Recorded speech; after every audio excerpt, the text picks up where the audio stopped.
আমরা যেন এটা কখনো না ভাবি বৃষ্টি হচ্ছে মানে দুর্যোগ। সবসময় এটা খেয়াল রাখতে হবে, বৃষ্টি হওয়া মানে আল্লাহর রহমত বর্ষণ। আল্লাহর রহমত না হলে বৃষ্টি বর্ষণ হয় না কখনো।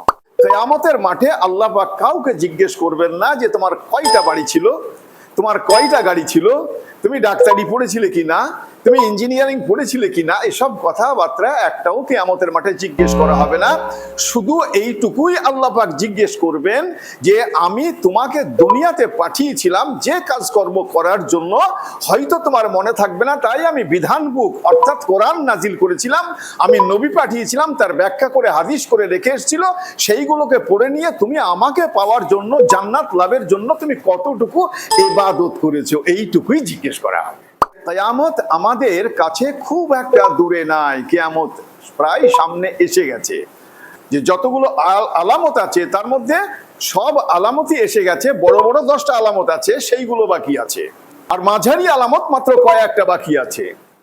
শেষ জামানাতে এমনই একটা সময় আসবে, বকরি চরানোওয়ালা অর্থাৎ ছাগল চড়াতো এই টাইপের লোক এমন আসবে, কিয়ামতের আগে আগে যে ঘটনা ঘটবে, এই লোকগুলো 2তলা 3তলা 4তলা বাড়ি তৈরি করার জন্য হাঁকাহাঁকি শুরু করবে।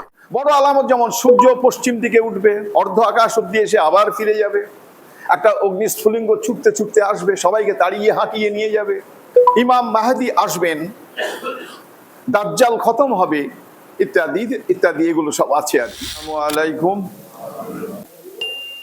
আউযু বিল্লাহি মিনাশ শাইতানির রাজিম। বিসমিল্লাহির রহমানির রহিম।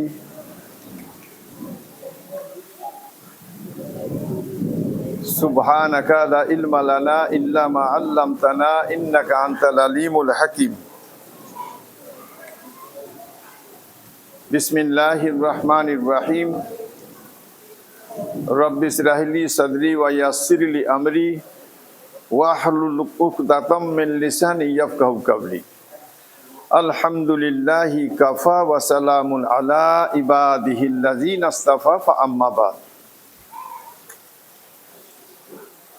সমস্ত প্রশংসা গুণকীর্তনে আল্লাহ পাকের জন্য,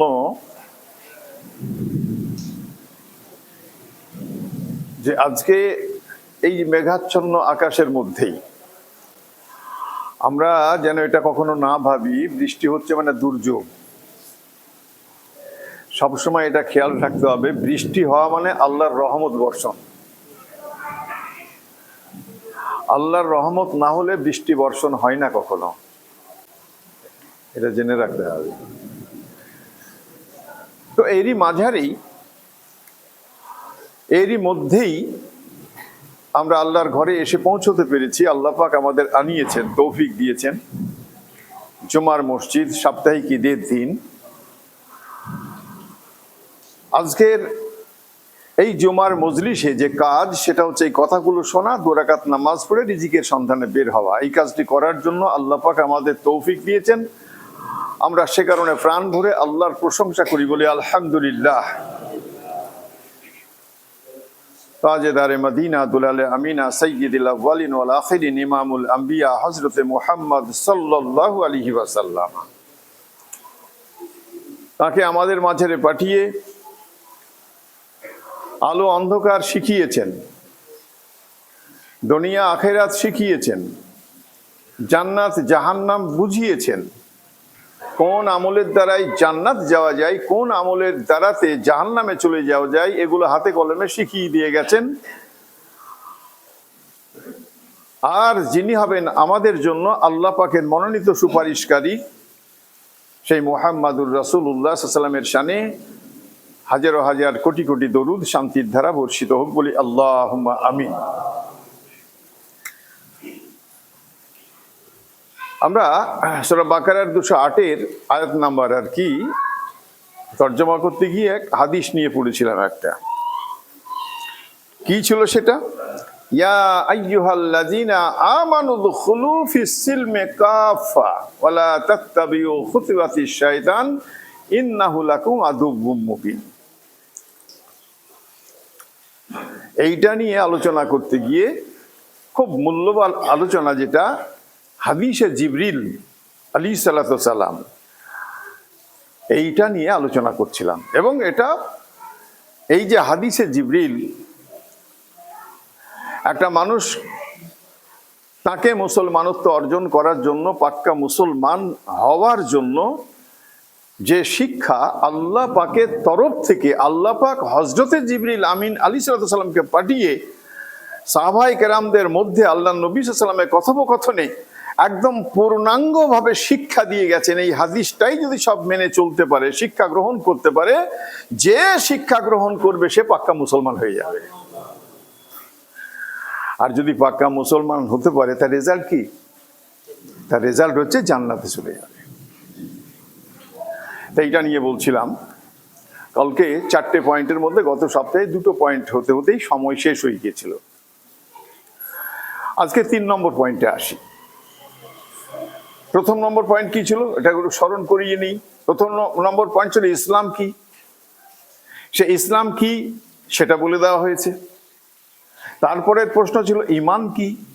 তো ঈমান কি কি থাকলে ঈমান থাকে সেটাও বলা হয়েছে। আজকে বলছে ওই লোকটি আল্লাহ নবী সাল্লাল্লাহু আলাইহি ওয়াসাল্লামকে ক্বালা আখবিরনি আনিল ইহসান, আপনি আমাকে এহসান সম্পর্কে কিছু বলুন। এহসান কি এটা আমাকে বুঝিয়ে দিন খুব ভালো করে। আল্লাহ নবী সাল্লাল্লাহু আলাইহি ওয়াসাল্লাম এ কথা বললেন যে এহসান হচ্ছে এই, শুনি খুব ভালো করে, একদম দিলের কান দিয়ে শুনি, যে এহসান হচ্ছে এই যে তুমি যখন ইবাদত করবে, সে চাই নামাজ হোক, রোজা হোক, জিকির হোক, সে যে ধরনেরই ইবাদত, ইবাদত যখন তোমার সামনে, তখন তোমাকে এইটা মনে করতে হবে যে আমি যেন আল্লাহকে দেখতে পাচ্ছি। তো আমি আল্লাহকে দেখতে পাচ্ছি এই কথাটা ভাবা তো চারটিখানি কথা নয়। ঠিক তারপরে পরেই এ কথা বলছেন যে তুমি যদি এটা, এই জ্ঞানটা, এই শক্তিটা যদি তুমি অর্জন করতে নাই পারো যে তুমি আল্লাহকে দেখছো, তাহলে তুমি এইটা ধ্যান করো যে আমি দেখতে পাচ্ছি না আল্লাহকে, কিন্তু আল্লাহ আমাকে দেখছে। আল্লাহ যখন আমাকে দেখছেন, তাহলে আমার যার জন্য আমার ইবাদত, আমার যে ইবাদতটা যার পদতলায় আমি দিয়ে দেব, উজাড় করে দেব, তো তিনি যখন আমাকে দেখতে পাচ্ছেন, তাহলে সেইখানে আমার কোনো কুটিলতা, জটিলতা বা আমার যাকে খলামু বলে এসব আমার থাকবে না। এটা থাকার কথা নয়। উদাহরণ, যে অনেক ছেলে মেয়ে পড়াশোনা করে, তার মধ্যে একটা জিনিস দিয়ে বোঝালে খুব ভালো বোঝা হবে। মাদ্রাসায় যারা হেফজ লাইনে পড়াশোনা করে, তো অনেক আছে যারা চোখে দেখতে পায় না, তারা হেফজ করে, মুখস্থ করে, তারা দেখতে পায় না কিন্তু মুখস্থ করে। আর যাদের চোখ আছে তারাও মুখস্থ করে। তো এবার একসাথে চোখ আছে যার, অন্ধ যে, একসাথেই পড়াশোনা করছেন। শিক্ষক কোনো জরুরাতে চলে গেছেন, হয় পায়খানায় গেছেন, পিচ্ছাপ গেছেন, কোনো কাজে গেছেন আর কি। তো যার চোখ আছে সে দেখতে পাচ্ছে যে এই মুহূর্তে শিক্ষক আমার সামনে নেই। তো যেহেতু শিক্ষক আমার নেই, তো এই সময় আমার একটু ফাজলামি করা যাবে, কারণ শিক্ষক তার দেখতে পাচ্ছে না। কিন্তু যে অন্ধ, দেখতে পায় না, সে তো মনে করছে যে শিক্ষক আমার সামনেই বসে আছে, সে আর ফাজলামি করার জায়গা নাই, কারণ সে মনে করছে শিক্ষক আমার সামনেই বসে আছে। উদাহরণটা এই কারণেই যে আমি আল্লাহকে দেখতে পাচ্ছি না, কিন্তু আল্লাহ আমাকে দেখতে পাচ্ছে, কাজে কাজে আমার ইবাদতে আমার কোনো ফাজলামি থাকবে না। এর নাম হচ্ছে ইহসান। ইবাদত আমাকে এইভাবেই করতে হবে, কিন্তু আমরা মিলিয়ে নিই। কারণ যখন এখানে কথা হবে, সব জায়গাতেই যেখানে কথা হয় আর কি, কথা বলা আর কথা যারা শোনেন, তাদের মধ্যে এইটুকু করতে হবে যে কথার মধ্যে আমার কাজের মিল আছে কিনা মিলিয়ে নিতে হবে। যদি দেখা যায় গরমিল হচ্ছে, তাহলে আমাকে ঠিক করে নিতে হবে যে আমার এই জায়গায় শর্টেজ আছে, এটাকে ঠিক করে নিতে হবে। এ কারণেই এই কথাবার্তাগুলো বলা। তো সে কারণে আমরা যখন ইবাদত করি, আল্লাহকে সামনে হাজির নাজির দেখে, আমি দেখতে পাচ্ছি না, আল্লাহ আমাকে দেখছে, এ কারণে ইবাদত করি। কিন্তু ইবাদত করতে গিয়ে আমাদের মন মানসিকতা কোথায় চলে যায় আমরা নিজে ভাবি। এবার একটু আমরা নিজে মাইনাস প্লাস করি। যদি আমরা নিজেরা মাইনাস প্লাস করে নিতে পারি, তাহলে ইবাদত করাটা আমাদের পক্ষে অত্যন্ত সহজ হয়ে যাবে। যে না, যেটা আমি করি আর কোরআন হাদিস যেটা বলছে এতে এক নয়, তাহলে আমাকে তো কোরআন হাদিসের সপক্ষে আমার মনটাকে তৈরি করতে হবে। যেই মনটা তৈরি করার জন্য আমাকে সচেষ্ট হতে হবে। সে কারণেই আজকে যখন এই গুরুত্বপূর্ণ কথাটা আমরা জানতে পারলাম, আমরা শুনতে পারলাম, সেইখানে আমাদের কি করতে হবে না, আমাদের মধ্যে ইবাদত করতে গিয়ে আল্লাহ বাদ দিয়ে অন্য শয়তানি ওয়াসওয়াসা যার সামনে খাড়া হয়ে যায়, এই খাড়াগুলোকে মাইনাস করতে হবে। সবাই চেষ্টা করবো ইনশাআল্লাহ। শেষ প্রশ্ন করছেন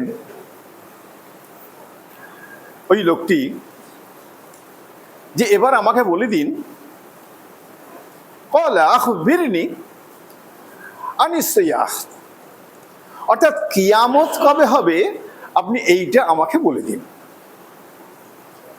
এই কিয়ামত কবে হবে এই প্রশ্ন যখন করেছেন, তো জানাবে রাসূল সাল্লাল্লাহু আলাইহি ওয়াসাল্লাম তখন বলছেন যে উত্তরদাতা প্রশ্নকারীর থেকে ভালো জানে না। অর্থাৎ যিনি প্রশ্ন করছেন উত্তরদাতা তার থেকে ভালো জানেন না। অর্থাৎ আপনিও জানেন না, তো আমিও জানি না। এখান থেকে একটা জিনিস আমাদের খুব শিক্ষণীয় আছে, যেটা যে মানুষ তো প্রচুর ধরনের আছে, বিভিন্ন চিন্তা ভাবনা করে, কোরআনের বাইরে কথা, হাদিসের বাইরে কথা, ইজমার বাইরে কথাবার্তা বলে। মুসলমানদের মধ্যেই অনেকেই আছে সমস্ত বলে আল্লাহ গায়েবের খবর জানেন ইত্যাদি ইত্যাদি। কিন্তু এই হাদিস থেকে আমরা এটা বুঝতে পারলাম যে আল্লাহ নবী সাল্লাল্লাহু আলাইহি ওয়াসাল্লাম নিজেই বলেছেন যে গায়েবের এই খবরটা আমি জানি না, তুমিও জানো না, আমিও জানি না। এটা একটা প্রমাণ হয়ে গেল। তো ওই লোকটি যে জিজ্ঞাসাকারী, এবার তিনি বললেন তাহলে এক কাজ করুন, যখন কিয়ামত সম্বন্ধে আপনি বলতেই পারছেন না কবে হবে, তাহলে কিয়ামতের কিছু আলামত আমাকে বলে দিন। এই আলামত, যা ঘড়ির টাইম হয়ে আসছে, দুটো বলবো ছোট ছোট করে। প্রথমেই যেটা খুব ইম্পর্টেন্ট, যেটা আল্লাহ নবী সাল্লাল্লাহু আলাইহি ওয়াসাল্লাম কথাটা বলেছেন, মহিলা, আবার কোনো জায়গাতে বাদী শব্দটাও ব্যবহার হয়েছে। বাদী অথবা মহিলা বা নারী, সে কি করবে, তার মনিবকে জন্ম দেবে। ভাষাটা খুব জটিল লাগছে, কিন্তু আল্লাহ নবী সাল্লাল্লাহু আলাইহি ওয়াসাল্লাম এভাবে ভাষাটা বলেছেন, তার ব্যাখ্যা হয়েছে। উলামায়ে কেরাম যারা আছেন, যারা খুব বিজ্ঞ, তারা তাফসীরের মধ্যে ব্যাখ্যা করে দিয়েছে। সেই ব্যাখ্যাটা যদি শুনি, তো দেখা যাবে যে আমাদের বর্তমান যা পরিস্থিতি, পরিবেশ, কতটা মিল আছে। প্রথমেই বললেন যেটা, মহিলা বা নারী বা বাদী যাই হোক, কি হবে, তার মনিবকে জন্ম দেবে। আমরা এর ব্যাখ্যাতে এটাই দেখতে পাচ্ছি যে মা সন্তানকে জন্ম দিয়েছে, সন্তান তো মার কথা চলবে, মা সুশিক্ষা দেবে, গ্রহণ করবে। আমরা এটা দেখতে পাচ্ছি যে না, আজকালকার যা পরিবেশ চলছে, তাতে মা বাপকেই অনেক সময় স্বীকারই করতে চায় না লোকে। মাকে বাপকে স্বীকারই করতে চায় না, এবং ব্যবহারটা এমনই করে যেমন বাঁদির সঙ্গে ব্যবহার করা হয়। আল্লাহ নবী সাল্লাল্লাহু আলাইহি ওয়াসাল্লাম এই কারণেই ঘুরপথে কথাটা বলেছেন যে শেষ জামানাতে যখন কিয়ামত আসতে থাকবে, সামান্য একটু সময় দুনিয়ার জিন্দেগি বা দুনিয়ার যে হায়াত বয়স আছে, এই সময়টাতে এসে দেখবেন যে মা জন্ম দিয়েছে কিন্তু মেয়ের কাছে মা বাঁধি হয়ে যাবে, বাপ চাকর হয়ে যাবে। এটা আমরা যদি সচক্ষে পরিবেশের দিকে তাকাই তো আমরা এটা দেখতে পাচ্ছি। তা আমরা যখন দেখতেই পাচ্ছি তো আমাদের এটা জেনে নেওয়া উচিত যে কিয়ামত আমাদের কাছে খুব একটা দূরে নাই, কিয়ামত প্রায় সামনে এসে গেছে। যতগুলো আলামত, আমি এর আগে মনে হয় বয়ান করছিলাম যে যতগুলো আলামত আছে তার মধ্যে সব আলামতই এসে গেছে, বড় বড় 10টা আলামত আছে সেইগুলো বাকি আছে, আর মাঝারি আলামত মাত্র কয়েকটা বাকি আছে। বড় আলামত যেমন সূর্য পশ্চিম দিকে উঠবে, অর্ধ আকাশ অব্দি এসে আবার ফিরে যাবে, একটা অগ্নিস্ফুলিঙ্গ ছুটতে ছুটতে আসবে, সবাইকে তাড়িয়ে হাঁকিয়ে নিয়ে যাবে, এগুলো হবে। ইমাম মাহদি আসবেন, দাজ্জাল খতম হবে, ইত্যাদি ইত্যাদি, এগুলো সব আছে আর কি। তো আমরা এই পরিবেশে একটা মিলিয়ে নিলাম যে আল্লাহ নবী সাল্লাল্লাহু আলাইহি ওয়াসাল্লাম কিয়ামতের আলামত সম্বন্ধে যেটা বলে গেছেন তা আমরা এখানে দেখতে পাচ্ছি। নাম্বার 2, আল্লাহ নবী সাল্লাল্লাহু আলাইহি ওয়াসাল্লাম বলছেন শেষ জামানাতে এমনই একটা সময় আসবে। কতগুলো কথা বলেছে দেখুন। গরিব মানুষ, প্রথমেই ভাষাটা এসেছে যে যার পায়ে স্যান্ডেল জুতো থাকে না। তার মানে কি, এতটাই গরিবীপনা ছিল যে একটা পায়ে স্যান্ডেল পরবে সেই পয়সাটাও তার কাছে ছিল না। দ্বিতীয় এসছে কি, উলঙ্গ অবস্থাতে। তার মানে গায়ে জামা পরবে এই পয়সাটাও তার কাছে ছিল না যে একটা সে জামা কিনে পরবে। দুবেলা দুমুঠো খেতে পেত না। এমন একটা ভাষা এখানে ব্যবহার করা হয়েছে, ছাগল চড়ানোর কথা, বকরি চড়ানোওয়ালা।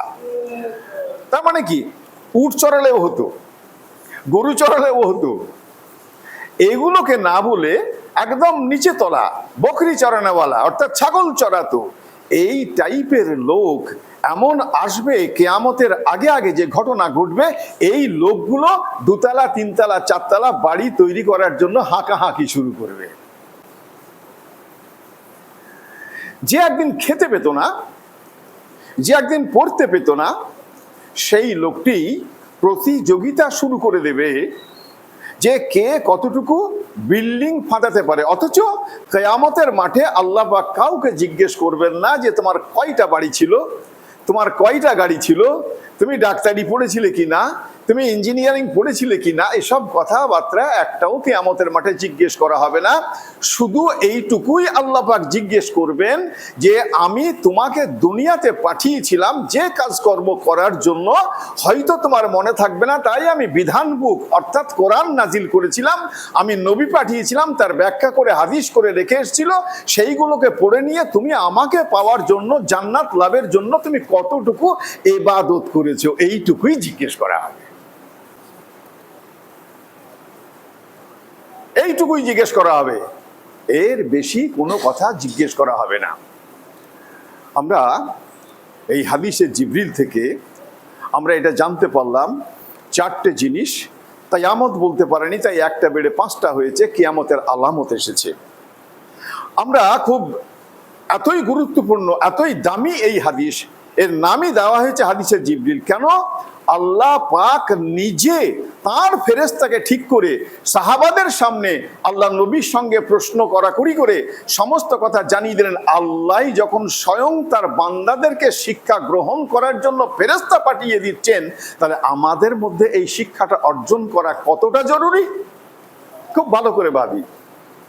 সে কারণে আমরা যে হাদিসটা শুনলাম, আমরা পাকাপোক্তভাবে মুসলমান হওয়ার জন্য আমরা পাকাপোক্তভাবে হাদিসের উপরে পুরো চর্চা, পুরো আমল, একদম আমল করে পাক্কা মুসলমান হওয়ার চেষ্টা করব ইনশাআল্লাহ।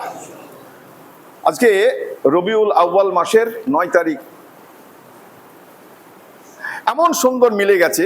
আল্লাহ নবী সাল্লাল্লাহু আলাইহি ওয়াসাল্লামের জন্ম কত তারিখে? 12ই রবিউল আউয়াল। বার কি ছিল? সোমবার। তার সোমবার যদি হয়, আজকে 9 তারিখ, শনিবার 10 তারিখ, রবিবার 11, সোমবার 12। এবার ডেটের সঙ্গে মানে দিনটাও মিলিয়ে গিয়েছে আর কি একেবারে। যাই হোক, তার মানে এই নয়, আল্লাহ নবী সাল্লাল্লাহু আলাইহি ওয়াসাল্লাম কখনো বলেননি যে শরীয়তের মধ্যে কারুর কোনো জন্মদিন পালন হবে। আল্লাহ নবী সাল্লাল্লাহু আলাইহি ওয়াসাল্লাম এটাকে না করে গেছেন এবং তার জন্মদিন পালন করতেও না করে গেছেন। আল্লাহ নবী সাল্লাল্লাহু আলাইহি ওয়াসাল্লাম একটা করতেন কি, আল্লাহ নবী সাল্লাল্লাহু আলাইহি ওয়াসাল্লাম সোমবারের দিন রোজা রাখতেন। সাহাবারা জিজ্ঞেস করলেন, ইয়া রাসূলুল্লাহ সাল্লাল্লাহু আলাইহি ওয়াসাল্লাম, আপনি সোমবারের দিন রোজা রাখেন, কারণটা কি? তাহলে রোজা রাখি এ কারণে যে আমার জন্মদিন শুক্রবার, আমি আমার জন্মদিন সোমবার, সরি ভুল হয়েছিল, সোমবার, তা এই সোমবারের দিনে আল্লাহ পাক আমাকে পাঠিয়েছেন দুনিয়াতে, আমি আল্লাহর শুকরিয়া আদায় করার জন্য, আল্লাহর সন্তুষ্টি আদায় করার জন্য আমি সোমবারে রোজা রাখি। তো সেই কারণে যদি কেউ মনে করে আমি রোজা রাখবো, রাখতে পারে, এর বেশি কিছু নয়। আর একটা রোজা রাখতেন বৃহস্পতিবারে। আল্লাহ নবী কথা বলেছেন প্রত্যেক বৃহস্পতিবারে আল্লাহর কাছে সমস্ত মানুষের আমলনামা হাজির করানো হয়। তো আমি চাই রোজা অবস্থাতে আমার আমলনামাটা আল্লাহর কাছে হাজির করানো হোক, আমি সেই কারণে বৃহস্পতিবার রোজা রেখে থাকি। আমরা এই কারণে এই সমস্ত আমল করার চেষ্টা করব ইনশাআল্লাহ। আমি এই যে আমল করব তার একটা ছোট্ট হাদিস বলে আমি শেষ করছি, মুআজ রাদিয়াল্লাহু তাআলা আনহু থেকে আর কি, যে কিয়ামতের মাঠে সমস্ত মানুষকে ডাকবেন আল্লাহ পাক, যারা ইবাদতকারী না, ইবাদতকারীকে ডাকবেন, ডেকে যার মধ্যে রাগ ছিল না, আমাদের সবারই রাগ আছে না, গুসা আছে না, আল্লাহ নবী বলছেন এ কথা যে সবাইকে ডেকে আল্লাহ পাক বলবেন যে কার কার গুসা ছিল না, রাগ ছিল না, আল্লাহ তো সব জানেন। তা জেনে তখন তাদেরকে বললেন তোমরা এক জায়গায় হও, তো এক জায়গায় হবে। আর যত আল্লাহ পাক হুর তৈরি করেছেন এই মুমিনদেরকে দেওয়ার জন্য, সমস্ত হুরগুলোকে এনে ডেকে সামনে দাঁড় করিয়ে দেবেন, দিয়ে এদেরকে বলবেন এই যার যার গোসা ছিল না পৃথিবীতে, এই সেই যে যে হুরকে পছন্দ হয় তাকে নিয়ে জান্নাতে চলে যাও। কি একবার সুবহানাল্লাহ বলবো না? এই কথাটার উপরে কি সুবহানাল্লাহ দাবি রাখে না নাকি? তো সেই কারণে আমরা এই গুসা টুসা এগুলোকে বর্জন করি। আর কিয়ামতের মাঠে আল্লাহ পাক হুরদেরকে সামনে রেখে বলবেন যাকে খুশি নিয়ে যাও, এইটা যাতে আমরা পাই তার জন্য আল্লাহ পাক আমাদের তৌফিক এনায়েত করুন। আল্লাহুম্মা আমিন ওয়া আখিরু দাওয়ানা আনিল হামদুলিল্লাহি রাব্বিল আলামিন।